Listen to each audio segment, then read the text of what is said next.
एक बड़े से पहाड़ के दूसरे ओर एक छोटा सा गांव था जहां पर गिने चुने लोग ही रहते थे। वो शहर जाने के लिए 3 घंटे का सफ़र करके जाते थे, जबकि अगर वो पहाड़ को पार करके जाते तो वो वही सफ़र 20 मिनट के अंदर अंदर कर सकते थे। लेकिन सबको लगता था कि इस पहाड़ को पार करना इम्पॉसिबल है, ये हो ही नहीं सकता।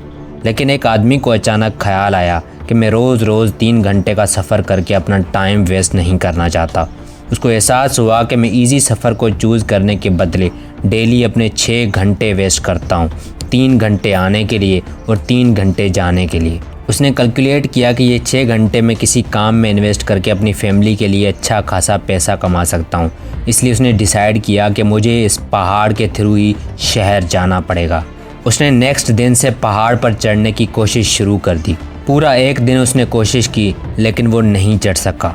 उसके फ्रेंड्स और कलीग्स उस पर हंस रहे थे, लेकिन उसने सबको इग्नोर किया। वो घर आया और सोचने लगा कि मैं क्यों नहीं चढ़ पा रहा। उसने दिमाग लगाया। उसे समझ आया कि पहाड़ के पत्थर थोड़े नोकीले हैं, इसलिए अगर उसके लिए मजबूत शूज़ हों तो मुझे तकलीफ़ कम होगी और मैं आराम से पहाड़ पर चढ़ लूँगा। नेक्स्ट दिन वो मजबूत शूज़ बनाकर पहाड़ पर चढ़ने लगा। फिर से कोशिश की उसने, लेकिन तब भी वो नहीं चढ़ पा रहा था। उसने सोचा कि शायद मुझे कुछ रस्सियों की भी ज़रूरत पड़ेगी। 2 दिन गुजर गए। तीसरे दिन वो कुछ रस्सियाँ लेकर फिर से पहाड़ पर चढ़ने के लिए गया। अब उसके कलीग्स उस पर ज़्यादा हंस रहे थे कि तुम किस चक्कर में 2 दिन से काम पर नहीं चल रहे। 2 दिन में हमने देखो कितना अच्छा खासा पैसा कमाया है, तुम्हारी फैमिली तो भूखी है 2 दिन से। लेकिन उसने फिर भी उनकी बातों को इग्नोर किया, उनकी बात नहीं मानी और अपनी कोशिश जारी रखी। ऐसे चलते चलते 1 वीक गुजर गया। वो अलग अलग स्ट्रेटजीज़ अप्लाई करके पहाड़ पर चढ़ने की कोशिश कर रहा था, लेकिन वो चढ़ नहीं पा रहा था। लोग उस पर हंस रहे थे, फैमिली उसकी भूखी थी, लेकिन वो गिव अप नहीं कर रहा था, क्योंकि उसे यकीन था कि मैं पहाड़ पर ज़रूर चढ़ूँगा। फाइनली 8th दिन वो कामयाब हो गया। आहिस्ता आहिस्ता वो बड़ी ही आसानी से वो पहाड़ पर चढ़ता था और पहाड़ से उतरता था। दूसरे लोग जब शहर पहुँचते थे तो ये आधे से ज़्यादा काम कर चुका होता था। वो ओवर टाइम करने लगा, फिर भी दूसरों से पहले घर पहुंचता था।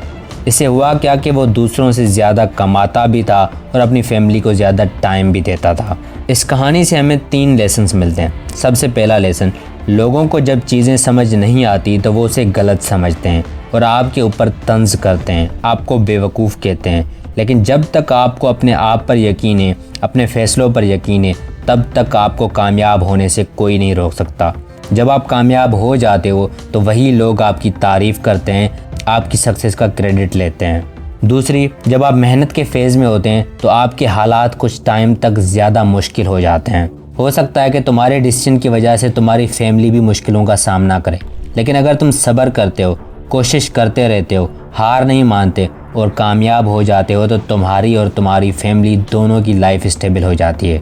तीसरी, ईजी रास्ते शायद तुम्हें शॉर्ट टर्म के लिए फ़ायदा दें, लेकिन लॉन्ग टर्म के लिए वो बहुत ज़्यादा नुकसानकार हैं। और मुश्किल रास्ते शायद तुम्हें कुछ टाइम के लिए नुकसान दें, लेकिन लॉन्ग टर्म के लिए वो आपकी ज़िंदगी बदल देते हैं।